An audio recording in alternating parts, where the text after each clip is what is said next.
vamos al asunto de la consulta popular. Como ustedes saben, pues la mesa directiva del Senado ratificó formalmente ese hundimiento. También dijo que no es posible, como algunos habían sostenido, y hemos dicho aquí, explicado 1000 veces en 6 AM, que no es procedente el recurso para repetir la votación. Sebastián, ¿quién hizo el anuncio? Gustavo, el anuncio inicialmente lo ha hecho el secretario de la corporación, Diego González, quien leyó el concepto de la oficina jurídica de la mesa directiva. No se puede reabrir una votación ya decidida por la plenaria, según la sentencia C-543 del 98. No se puede hablar de la reapertura de un debate cuando ya hubo votación y cuando esta ya ha sido cerrada, se torna inmodificable. No es posible declarar nulidad ni repetir alguna votación realizada por la plenaria del Senado, toda vez que la decisión que se toma es cosa juzgada legislativa. Finalmente, la consulta popular fue negada por la plenaria del Senado de la República el día 14 de mayo de 2025. No se encuentra incluida en el orden del día, dado que ya se da decisión tomada por la misma plenaria. Por lo tanto, no procede repetir su votación. Pues así reaccionó la senadora del Pacto Histórico, María José Pizarro, quien inicialmente, apenas se hundió la consulta, habló de apelar la decisión y ahora ha indicado que por estas razones, por estas trampas, como lo ha calificado, es que van a insistir con una segunda consulta popular. Yo quiero que usted, secretario, me mire a los ojos y dígame que yo no apelé la decisión 4, 5, 6 veces. Y usted me dijo que garantizaría esa apelación. Y míreme usted, señor presidente Efraín Cepeda, míreme a los ojos y dígame que no apelé la decisión cuando usted levantó la sesión. Sí lo hice. Y esas apelaciones no fueron atendidas. Así les moleste. Yo también me conozco la ley quinta ante la trampa. Yo sí le digo, nosotros podemos perder, pero jueguen limpio, no con trampa ni con artimañas. Posteriormente, durante la polémica, la bancada de gobierno radicó una proposición para que se votara la apelación. Sin embargo, esta fue desestimada por el presidente Efraín Cepeda, argumentando que no iba a incurrir en prevaricato. El proyecto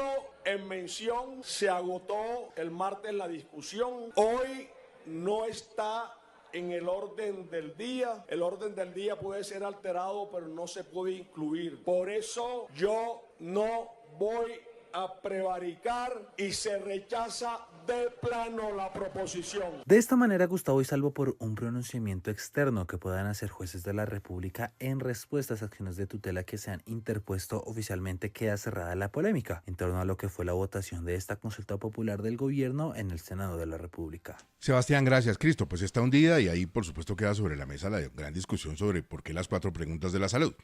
Sí, claro. Esa consulta ya quedó hundida, no había apelaciones a decisiones de plenaria, se apelan son las decisiones de la mesa directiva, en fin, yo creo que eso está claro. Ahora vendrán, como dice Sebastián, las acciones judiciales, tutelas o demanda ante el Consejo de Estado. Pero ahora viene la nueva consulta que tiene el tema de la salud incluidas las 4 preguntas. Y ahí, Gustavo, lo que va a suceder es que la consulta primero tiene que ser subsanada, la que se presentó antier. Yo no veo otra opción a que la presente el presidente de la República. Hoy llegará el presidente a su despacho y seguramente tendrán que revisar jurídicamente esa omisión y se subsanará la consulta. Y tendrá un mes. Póngale cuidado, Gustavo, a esta fecha, 20 de junio. O sea, exactamente dentro de un mes, un poquito menos de un mes, hoy es 21. Dentro de un mes será 20 de junio. Ese día, como van las cosas, Gustavo, en la plenaria del Senado estará en discusión el proyecto de reforma a la salud, el proyecto de reforma laboral y la consulta popular. Ojo, hay gente que está diciendo que después del 20 de junio ya no se puede votar la consulta popular. Y si no se vota, si no toma una decisión el Senado, ni a favor ni en contra, el gobierno quedará habilitado para convocar la consulta. Luego, la fecha límite para tomar decisiones será el 20 de junio y será la fecha límite también para la reforma laboral. Va a ser una final de infarto, digamos, de la Champions, cuál decisión se toma primero, si se aprueba la reforma laboral, porque si, igual que pasó ahora con la votación de la consulta, si se vota primero la reforma laboral y se aprueba, seguramente se desinflarán las posibilidades de la consulta.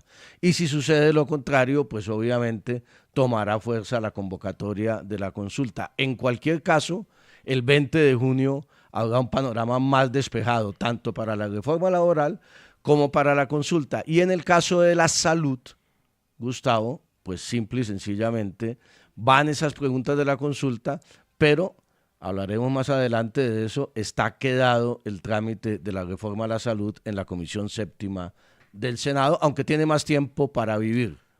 Bueno, esto de subsanar y que viene el presidente de la República tiene que ver con una discusión que planteamos ayer, en el sentido de que Guillermo Alfonso Jaramillo pues no tendría las calidades jurídicas por delegación para hacer lo que hizo, presentar la consulta.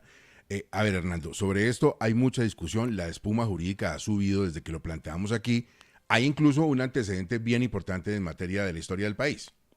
Sí, Gustavo, cursaba la década de los 80 en sus mitades y precisamente se analizó un tratado de extradición suscrito entre Colombia y los Estados Unidos. Ese tratado fue celebrado en el año 79.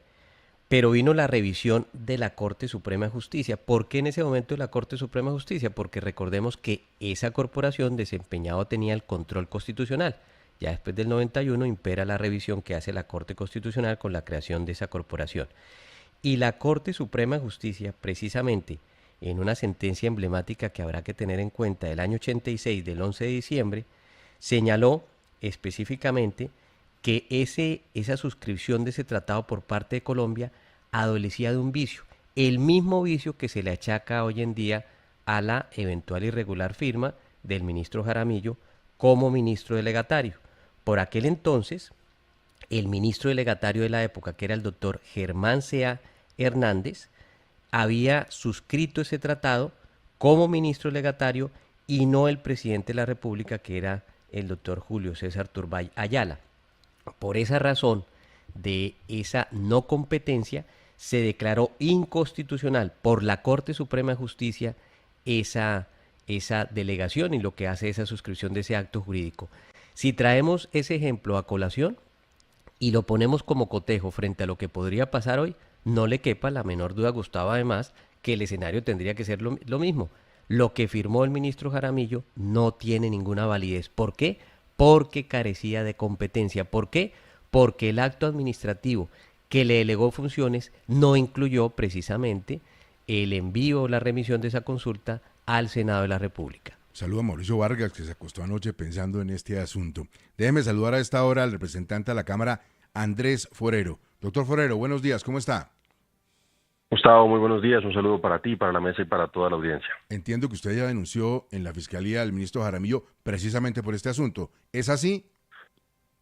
Así es, Gustavo, pues yo considero que él violó el artículo 428 del Código Penal. Él realmente, a mi juicio, cometió un abuso de función pública y por esa razón lo denuncié ante la Fiscalía. ¿Esto tiene que ver con algo que se le pasó a la oficina jurídica de Palacio? ¿O cuál puede ser el origen de este asunto que es eminentemente de formalismo jurídico, pero esto es un país con una arquitectura jurídica que hay que respetar? Así es, Gustavo, pues no sé a quién se le habrá pasado, pero lo cierto es que, o mejor dicho, yo creo que ellos no contemplaron la posibilidad de que no se aprobara la consulta por parte del Senado.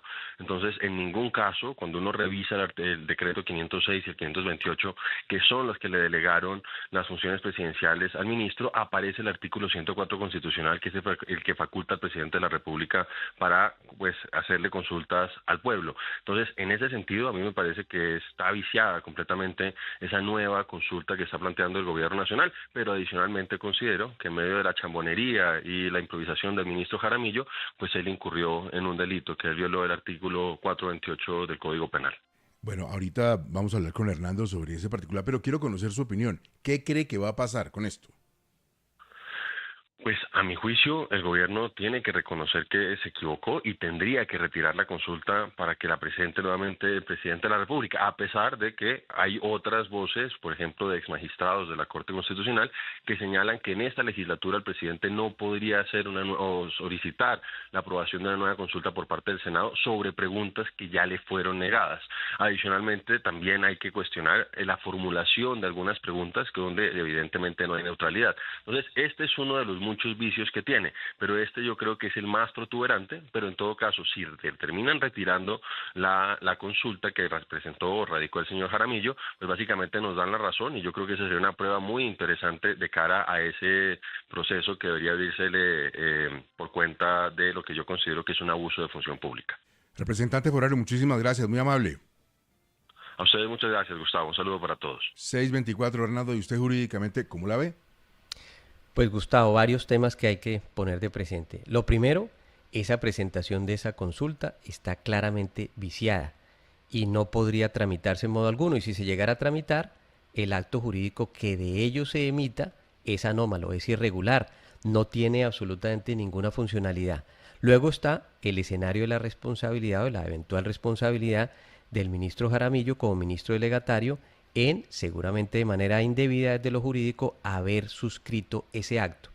Y muy claramente en Colombia, la función pública tiene un manual de instrucciones. Ese manual de instrucciones se acopia por la Constitución y por la ley. Tanto así que nuestro ordenamiento jurídico también sanciona la extralimitación de funciones. ¿Cuándo? Cuando se va más allá de lo que ese manual de instrucciones dice, o en términos más jurídicos, cuando no se tiene competencia para ello. Y desde luego esa extralimitación de funciones puede acarrear responsabilidad disciplinaria, es decir, en curso de una investigación de la Procuraduría, que ya debería estar en eso, ya debería estar el Ministerio Público en eso.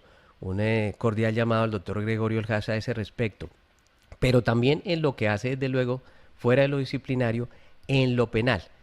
Y como decía el concejal, pues lo que dice el artículo 428 del Código Penal de Colombia es que precisamente existe ese delito de abuso de función pública, voy a leerlo en particular, cuando específicamente un funcionario público realice funciones públicas que no le corresponden, o diríamos vis a vis, que no tiene competencia para ejercerlos.